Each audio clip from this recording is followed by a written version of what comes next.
오늘 말씀은 누가복음 24장 13절에서 35절 말씀입니다. 제목은 엠마오로 내려가는 길의 두 제자 이야기입니다. 누가는 엠마오로 가는 두 제자의 이야기로 누가복음 마감을 합니다. 여기에 들어있는 누가의 가슴을 말씀을 통해 함께 느껴보겠습니다. 누가는 시작에서 이렇게 말을 합니다. 많은 사람들이 여기에 대해서 기록을 했다. 복음서에 나온 것은 수도 없이 많고 많은 기록들이 나왔습니다. 그런데 이렇게 말을 합니다. 1장 3절에서 4절 그 모든 일을 근원부터 자세히 살핀 나도 데오빌로 각하에게 차례대로 써보내는 것이 좋을 줄 알아서 그래서 내가 이 글을 씁니다. 이는 각하가 알고 있는 바를 더 확실하게 하려 함이라. 이 시작에서 우리는 누가복음의 의도를 다 알 수 있습니다. 알고 있는 바를 더 확실하게 하려고 그것을 위해서 내가 근원부터 자세히 기록하겠습니다. 즉, 적당히 알아서는 결코 사라질 수 없음을 알 수 있습니다. 이렇게 시작한 복음서가 엠마오의 이야기로 마감을 합니다. 13절 그날에 그들 중에 둘이 예루살렘에서 25리 되는 엠마오라 하는 마을로 가면서 그날은 앞부분 11사도와 다른 이들에게 즉 120 문도에게 이 사람들이 예수님이 살아나셨다는 천사의 이야기를 듣고도 11절 말씀을 보면 사도들은 허탄한 듯이 들려 믿지 아니하였다.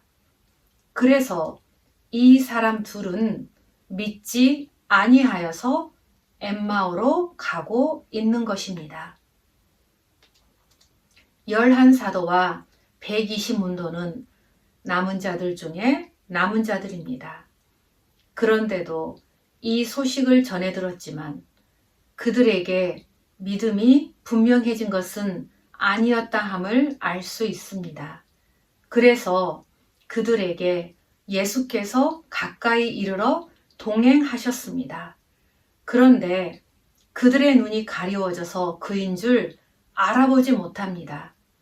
누가는 이 두 사람의 이야기를 쓰기 위해서 이 복음서에 이것을 마감하는 이야기로 쓰면서 또 다른 뜻을 포함하고 있습니다. 그것은 바로 누가복음서를 적고 있는 2세기 중반의 교회가 허탈한 듯하여 믿지 않고 이미 엠마오처럼 내리막길로 가고 있는 것임을 보여주기 위해서입니다. 그들의 문제는 부활하신 주님의 임재를 알아보지 못하는 상태에 있는 것입니다. 15절 말씀 그들이 서로 이야기하며 문의할 때에 예수께서 가까이 이르러 그들과 동행하시나 만약에 교회가 사도 공동체처럼 뜨거우면 이 이야기를 적을 필요가 없겠지요. 이를 통해서 2세기 중반의 교회 상태가 아주 미지근하다는 것을 알 수 있습니다. 그와 동시에 말씀을 느낄 수 있는 사람은 여기서 성령이 임하고 로마를 뒤집어 엎었던 그 사도 공동체의 승리와 다이나믹한 믿음을 누가는 반드시 적겠구나 라는 것을 예상할 수 있습니다. 16절 말씀 그들의 눈이 가리어서 그인 줄 알아보지 못하거늘 그들의 눈이 가리워졌으니 이후에는 밝아질 것이라는 것 또한 예상할 수 있습니다. 31절에 저들의 눈이 밝아짐이 나옵니다. 17절. 너희가 길 가면서 서로 주고받고 하는 이야기가 무엇이냐?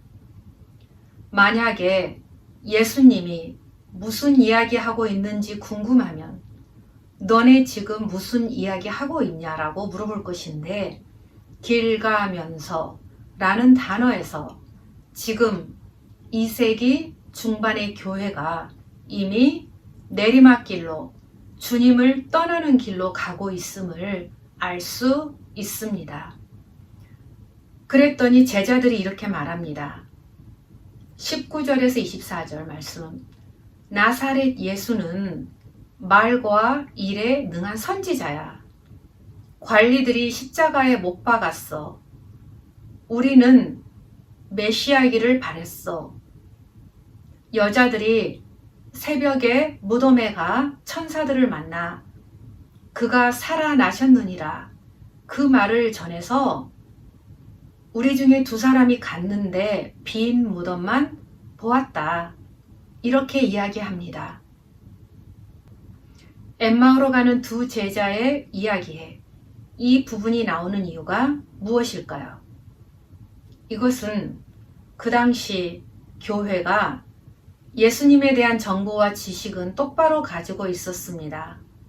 교리로는 알고 있지만 무기력해서 세상과 싸우지 못합니다. 누가는 다음에 쓰는 사도행전에서는 사내들입이 불러서 죽인다 그래도 내가 네 말을 들어야 하느냐 아니면 하나님 말을 들어야 하느냐 그러면서 아주 담대하게 나가는 모습을 볼 수 있습니다. 그래서 예수님이 그 말을 듣고 25절 말씀, 미련하고 마음에 더디 믿는 자들이여. 안 믿는 것은 아니지만 헌신은 안 되는, 차지도 않고 뜨겁지도 않음을 말합니다. 왜 이렇게 무기력할까요? 26절. 이런 고난을 받고 자기 영광에 들어가야 할 것이 아니냐. 지금 이 사람들은 고난을 두려워함을 알 수 있습니다. 고난을 피하고 편하게 살려고 하는 종교인의 모습을 보여줍니다. 편하려고 하는 순간 우리의 의식이 낮아집니다.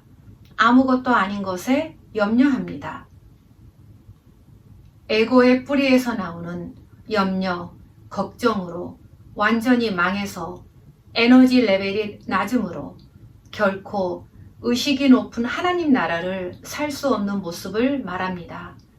신실함은 몸으로 사는 데 있는데 결코 신실함을 가꿀 수 없습니다.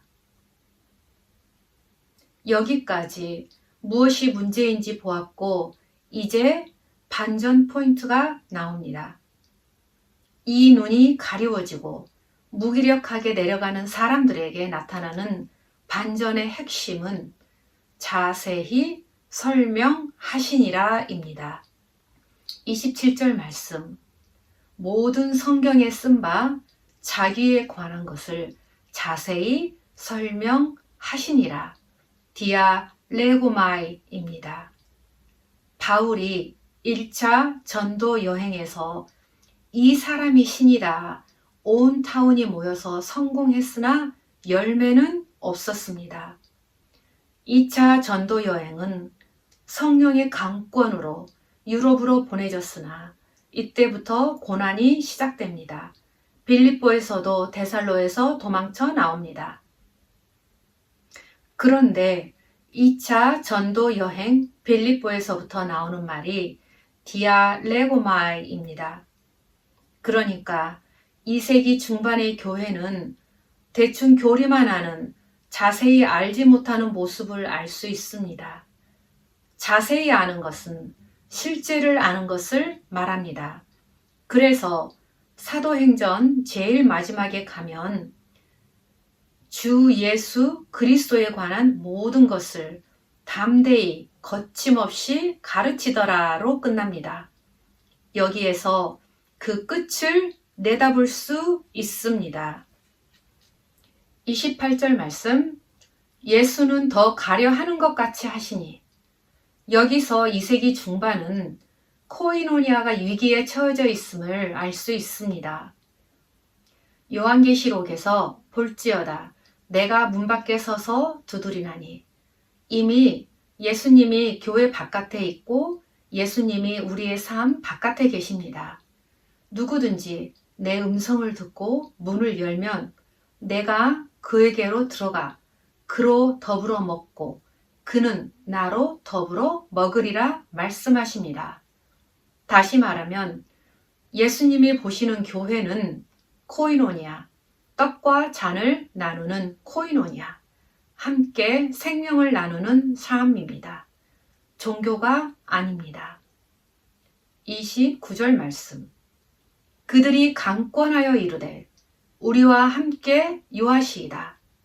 강권하여, 중심의 진실로 자원하는 심령을 느낄 수 있습니다. 간절히 원함이 있기 때문에 가려고 하는 예수님을 붙들어야 하는 것입니다. 30절 말씀. 그들과 함께 음식 잡수실 때 떡을 가지사 축사하시고 떼어 그들에게 주시니 이때 그들의 눈이 밝아졌다. 그런데 여기에서 떡만 언급하시고 잔은 언급하지 않으셨습니다. 예수님께서 떡을 떼어주면서 이는 너희를 위하는 내 몸이다. 잔을 나누실 때는 내 피로 세우는 새 언약이라 하십니다. 새 언약의 완성은 성령이 오셨을 때 마감이 된 겁니다. 그런데 아직 성령이 임하지 않았으니까 아직 새 언약이 선포되지 않았습니다. 이것이 복음서에서 가장 잘 나타나는 것은 오병이어의 기적입니다. 이 오병이어의 기적에서 떡은 나누지만 아직 약속을 받는 자리는 아님을 만납니다. 그러므로 떡을 떼어주실 때 2세기 중반의 교회가 이미 떡과 잔이 중요한 것이 아님을 보여줍니다. 31절 말씀. 그들의 눈이 밝아져 그인 줄 알아보니 예수는 그들에게 보이지 않는지라. 왜 보이지 않을까요? 떡과 잔은 주님께서 죽으시기 전에 명하신 유언인데, 그런데 그 유언이 중요하지 않는 이유는 바로 임재를 느끼지 못하기 때문입니다.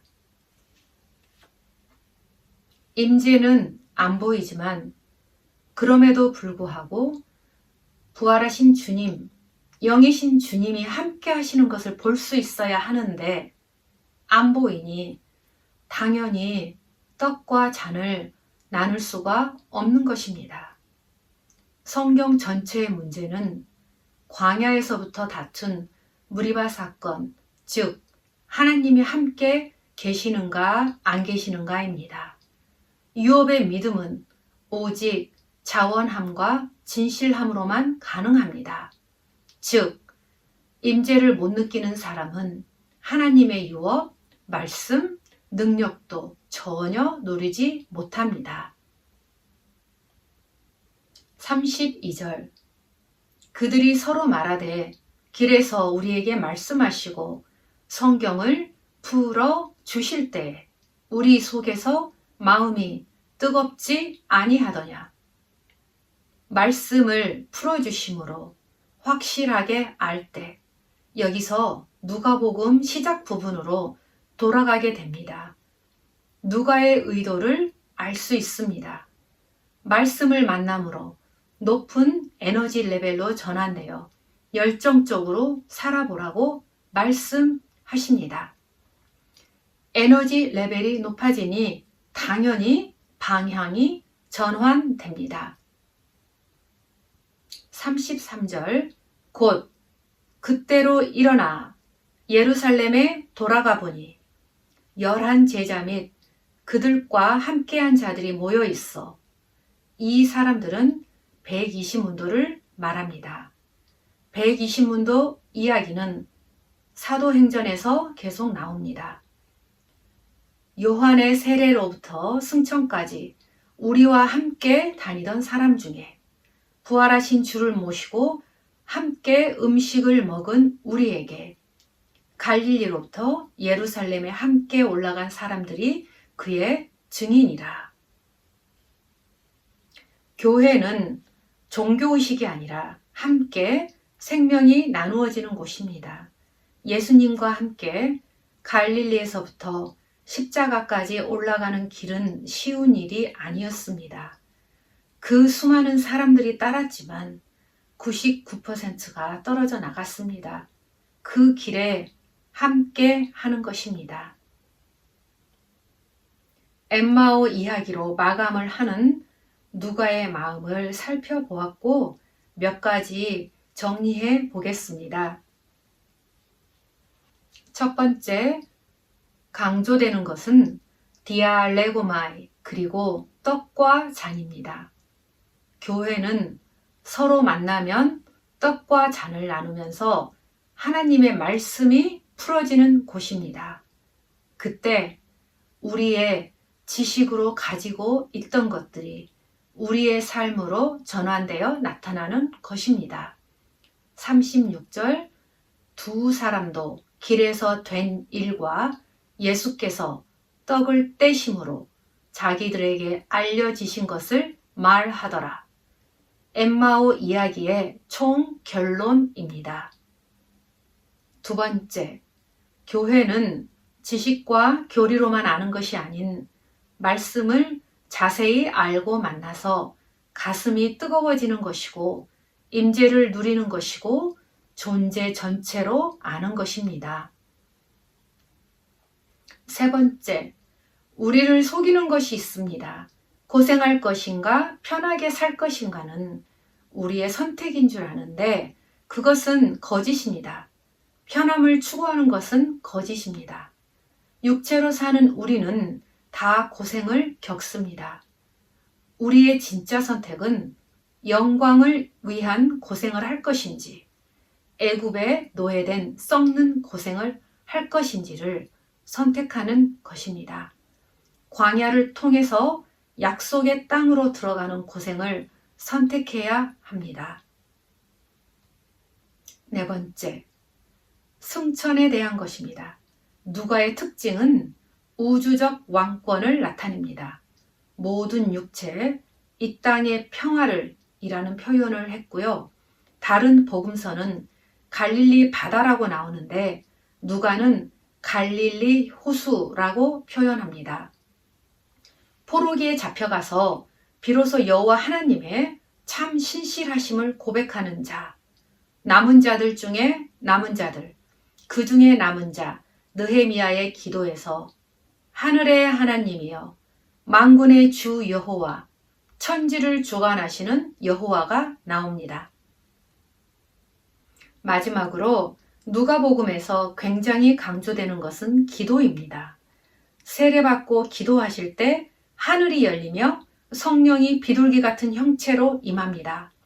다른 복음서는 예수님이 그냥 주기도문을 알려주시는데 누가복음에서는 제자들이 우리에게도 기도를 가르쳐 주시옵소서 합니다. 사도행전의 시작은 오직 기도에 힘쓰니라 겟세마네에서 무릎을 꿇고 기도하시고 이렇게 누가는 굉장히 기도를 강조합니다. 그 이유는 임재 앞에 나가라는 것을 강조하기 때문입니다.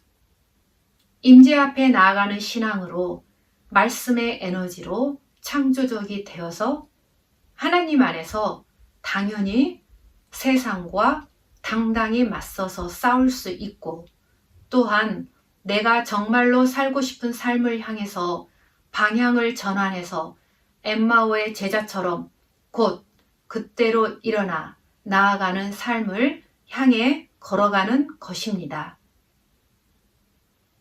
누가복음 말씀을 통해 다시 한번 3기본이 신앙의 척추임을 만났습니다.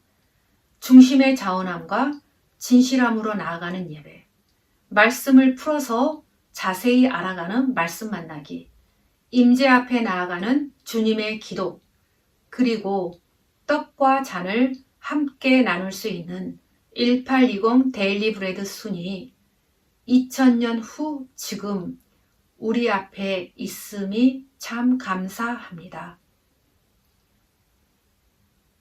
기도하심으로 예배 마치겠습니다. 상한 갈대를 꺾지 아니하며 꺼져가는 등불을 끄지 아니하시는 하나님 아버지, 우리를 구속하시기 위해 이 땅에 오신 주님, 십자가에 못 박히시기 전에 유언하시고 몸소 나누어 주신 주님의 몸과 피, 떡과 잔을 나누는 교회로 우리를 부르셨습니다. 이곳에서 생명 말씀이 풀어져 가슴이 뜨거워져 우리의 삶의 방향이 전환되어서 서로 하나 되어 함께 생명을 피우는 1820 데일리 브레드 순들이 되게 하여 주옵소서. 이 모든 말씀 우리 주 예수님 이름으로 기도합니다. 아멘.